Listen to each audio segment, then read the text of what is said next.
The Possibility of Evil by Shirley Jackson. Miss Adelia Strangeworth stepped daintily along Main Street on her way to the grocery. The sun was shining, the air was fresh and clear after the night's heavy rain, and everything in Miss Strangeworth's little town looked washed and bright. Miss Strangeworth took deep breaths and thought that there was nothing in the world like a fragrant summer day.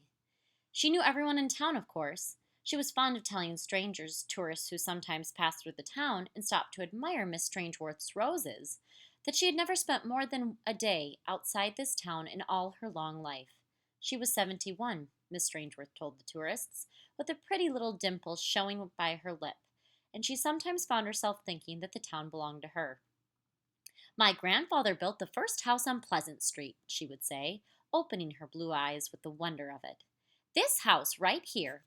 My family has lived here for better than 100 years. My grandmother planted these roses, and my mother tended them just as I do." Miss Strangeworth never gave away any of her roses, although the tourists often asked her. The roses belonged on Pleasant Street, and it bothered Miss Strangeworth to think of people wanting to carry them away, to take them into strange towns and down strange streets. Walking down Main Street on a summer morning, Miss Strangeworth had to stop every minute or so to say good morning to someone or to ask after someone's health. When she came into the grocery, half a dozen people turned away from the shelves and counters to wave at her or call out good morning. "And good morning to you, Mr. Lewis," Miss Strangeworth said at last. "Good morning," Mr. Lewis said, and added politely, "Lovely day." "It is a very nice day," Miss Strangeworth said, as though she had only just decided that it would do after all. "I would like a chop, please, Mr. Lewis. A small, lean veal chop. Are those strawberries from Arthur Parker's garden? They're early this year." "He brought them in this morning," Mr. Lewis said. "I shall have a box," Miss Strangeworth said. Mr. Lewis looked worried, she thought, and for a minute she hesitated, but then she decided that he surely could not be worried over the strawberries. He looked very tired indeed. "And a can of cat food and, I think, a tomato." Silently, Mr. Lewis assembled her order on the counter and waited. Miss Strangeworth looked at him curiously and then said, "It's Tuesday, Mr. Lewis. You forgot to remind me." "Did I? Sorry." "Imagine you're forgetting that I always buy my tea on Tuesday," Miss Strangeworth said gently. "A quarter pound of tea, please, Mr. Lewis." "Is that all, Miss Strangeworth?" "Yes. Thank you, Mr. Lewis. Such a lovely day, isn't it?" "Lovely," Mr. Lewis said. Miss Strangeworth moved slightly to make room for Mrs. Harper at the counter. "Morning, Adelia," Mrs. Harper said, and Miss Strangeworth said, "Good morning, Martha." "Ran out of sugar for my cake frosting," Mrs. Harper explained. Her hand shook slightly as she opened her pocketbook. Miss Strangeworth wondered, glancing at her quickly, if she had been taking proper care of herself. Martha Harper was not as young as she used to be, Miss Strangeworth thought. She probably could use a good, strong tonic. Carrying her little bag of groceries, Miss Strangeworth came out of the store into the bright sunlight and stopped to smile down on the Crane baby. Don and Helen Crane were really the two most infatuated young parents she had ever known, she thought indulgently, looking at the delicately embroidered baby cap and the lace-edged carriage cover. "That little girl is going to grow up expecting luxury all her life," she said to Helen Crane. Helen laughed. "That's the way we want her to feel," she said, "like a princess." "A princess can be a lot of trouble sometimes," Miss Strangeworth said dryly. "How old is Her Highness now?" 6 months next Tuesday," Helen said, looking down with rapt wonder at her child. "I've been worrying, though, about her. Don't you think she ought to move around more? Try to sit up, for instance." "For plain and fancy worrying," Miss Strangeworth said, amused. "Give me a new mother every time." "She just seems slow," Helen Crane said. "Nonsense. All babies are different. Some of them develop much more quickly than others." "That's what my mother says," Helen Crane laughed, looking a little bit ashamed. "I suppose you've got young Don all upset about the fact that his daughter is already 6 months old and hasn't yet begun to learn to dance?" "I haven't mentioned it to him. I suppose she's just so precious that I worry about her all the time." "Well, apologize to her right now," Miss Strangeworth said. "She is probably worrying about why you keep jumping all the time." Smiling to herself and shaking her old head, she went on down the sunny street, stopping once to ask little Billy Moore why he isn't wasn't out riding in his daddy's shiny new car and talking for a few minutes outside the library with Miss Chandler, the librarian, about the new novels to be ordered and paid for by the annual library appropriation. Miss Chandler seemed absent-minded, and very much as though she was thinking about something else. Miss Strangeworth noticed that Miss Chandler had not taken much trouble with her hair this morning and sighed. Miss Strangeworth hated sloppiness. Many people seemed disturbed recently, Miss Strangeworth thought. Only yesterday, the Stewart's 15-year-old Linda had run crying down her own front walk and all the way to school, not caring who saw her. People around town thought she might have had a fight with the Harris boy, but they showed up together at the soda shop after school as usual, both of them looking grim and bleak. From halfway down the block, Miss Strangeworth could catch heavy accent of her roses, and she moved a little more quickly. The perfume of roses meant home, and home meant the Strangeworth house on Pleasant Street. Miss Strangeworth stopped at her own front gate, as she always did, and looked with deep pleasure at her house, with the red and pink and white roses massed along the narrow lawn, and the rambler going up along the porch, and the neat, unbelievably trim lines of the house itself, with its slimness and its washed white look. Miss Strangeworth went up her front steps, unlocked her front door with her key, and went into the kitchen to put away her groceries. She debated having a cup of tea and then decided it was too close to midday dinner time. She would have the appetite for her little chop if she had tea now. Instead, she went into the light, lovely sitting room. Miss Strangeworth had put a bowl of her red roses on the low table before the window, and the room was full of their scent. Miss Strangeworth went to the narrow desk in the corner and unlocked it with her key. She never knew when she might feel like writing letters, so she kept her notepaper inside and the desk locked. Miss Strangeworth's usual stationery was heavy and cream-colored with Strangeworth House engraved across the top.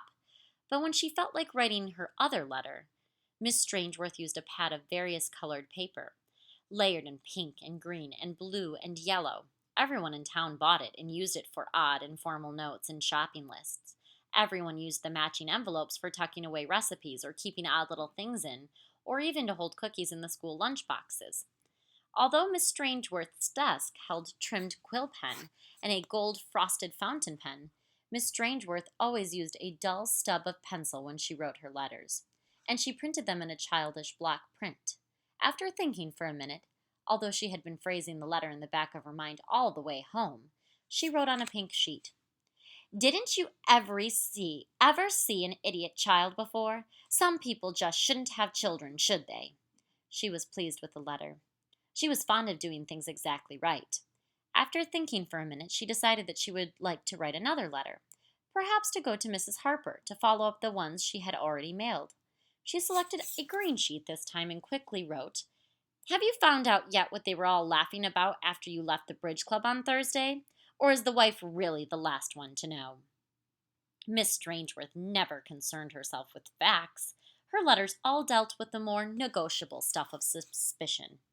Mr. Lewis would never have imagined for a minute that his grandson might be lifting petty cash from the store register if he had not had one of Miss Strangeworth's letters. Miss Chandler, the librarian, and Linda Stewart's parents would have gone unsuspectingly ahead with their lives, never aware of the possible evil lurking nearby, if Miss Strangeworth had not sent letter to open their eyes. Miss Strangeworth would have been genuinely shocked if there had been anything between Linda Stewart and the Harris boy, but as long as evil existed unchecked in the world, it was Miss Strangeworth's duty to keep her town alert to it. It was far more sensible for Miss Chandler to wonder about what Mr. Shelley's first wife had really died of than to take a chance on not knowing. There were so many wicked people in the world and only one Strangeworth left in town. Besides, Miss Strangeworth liked writing her letters. She addressed an envelope to Don Crane after a moment's thought, using a pink envelope to match the pink paper. Then she addressed a second envelope, green, to Mrs. Harper. Then an idea came to her, and she selected a blue sheet and wrote, "You never know about doctors. Remember, they're only human and need money like the rest of us. Suppose the knife slipped accidentally. Would Dr. Burns get his fee and a little extra from that nephew of yours?" She addressed the blue envelope to old Mrs. Foster, who was having an operation next month. She had thought of writing one more letter to the head of the school board asking how a chemistry teacher like Billy Moore's father could afford a new convertible. But all at once she was tired of writing letters. The 3 she had done would do for one day. She had been writing her letters, sometimes 2 or 3 a day, sometimes no more than one in a month, for the past year. She never got any answers, of course, because she never signed her name. The town where she lived had to be kept clean and sweet, but people everywhere were lustful and evil and degraded and needed to be watched. The world was so large, and there was only one Strangeworth left in it. Miss Strangeworth sighed, locked her desk, and put the letters into her big black leather pocketbook to be mailed when she took her evening walk. She broiled her little chop nicely and had a sliced tomato and a good cup of tea ready when she sat down to her midday dinner. Sitting in the warm sunlight that came through the tall windows of the dining room, seeing her roses massed outside, handling the heavy old silverware and the fine, translucent china, Miss Strangeworth was pleased. She would not have cared to be doing anything else. After a nap, she worked in her garden for a little while, sparing herself because of the heat. Then she went into her supper. After her dishes were done and her kitchen set in order, she set off on her evening walk, pocketbook under her arm. There was only one place in town where she could mail her letters, and that was the new post office, shiny with red brick and silver letters. Although Miss Strangeworth had never given the matter any particular thought, she had always made a point of mailing her letters very secretly. It would, of course, not have been wise to let anyone see her mail them. Consequently, she timed her walk so she could reach the post office just as darkness was setting to dim the outlines of the trees and the shapes of people's faces, although no one could ever mistake Miss Strangeworth with her dainty walk and her rustling skirts. There was always a group of young people around the post office. Most of the children stood back respectfully as Miss Strangeworth passed, silenced briefly in her presence, and some of the older children greeted her, saying soberly, "Hello, Miss Strangeworth." Miss Strangeworth smiled at them and quickly went on. The mail slot was in the door of the post office. Miss Strangeworth stood by the door, opening her black pocketbook to take out the letters, and heard a voice which she knew at once to be Linda Stewart's. Poor little Linda was crying again, and Miss Strangeworth listened carefully. This was, after all, her town, and these were her people. If one of them was in trouble, she ought to know it. "I can't tell you, Dave," Linda was saying. So she was talking to the Harris boy, as Miss Strangeworth had supposed. "I just can't. It's just nasty. But why won't your father let me come around anymore? What on earth did I do?" "I can't tell you. I just wouldn't tell you for anything. You've got to have a dirty, dirty mind for things like that." Miss Strangeworth sighed and turned away. There was so much evil in people. Even in a charming little town like this one, there was still so much evil in people. She slipped her letter into the slot, and 2 of them fell inside. The third caught on the edge and fell outside, onto the ground at Miss Strangeworth's feet. She did not notice it. Wearily, Miss Strangeworth turned to go home to her quiet bed in her lovely house, and never heard the Harris boy calling to her to say that she had dropped something. "Old Lady Strangeworth's getting deaf," he said, looking after her and holding in his hand the letter he had picked up. "It's for Don Crane. This letter. Might as well take it on over," he laughed. "Maybe it's got a check or something in it, and he'd be just as glad to have it tonight instead of tomorrow." "Catch old Lady Strangeworth sending anybody a check?" Linda said. "Throw it in the post office. Why do anyone a favor?" "I'll take it over anyway," the Harris boy said. "Maybe it's good news for them. Maybe they need something happy tonight like us." Sadly, holding hands, they wandered off down the dark street, the Harris boy carrying Miss Strangeworth's pink envelope in his hand. Miss Strangeworth awakened the next morning with a feeling of intense happiness, and, for a minute, wondered why, and then remembered that this morning 3 people would open her letters. Harsh perhaps at first, but wickedness was never easily banished, and a clean heart was a scoured heart. Then, going downstairs, reflecting that perhaps a little waffle would be agreeable for breakfast in the sunny dining room, she found the mail on the hall floor and bent to pick it up. A bill, the morning paper, a letter in a green envelope that looked oddly familiar.